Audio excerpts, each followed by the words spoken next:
सुगन छोले मतमा ल मम्मी आमाको मुख हेर्ने दिन राम्रो आशीर्वाद दिनु होला औँसीको दिन रहेछ परदेश जान लाग्छु राम्रोसँग ऊ दिनु होला आशीर्वाद है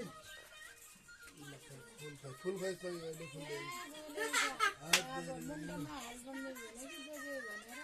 लिनु अब हाल्दैन अब खुट्टा अहिले पहिले खुट्टा ढोकिदिने हो त तपाईँ खुट्टा दिनुहोस् न मम्मीले पहिले खुट्टा दिने हो हेर त्यसलाई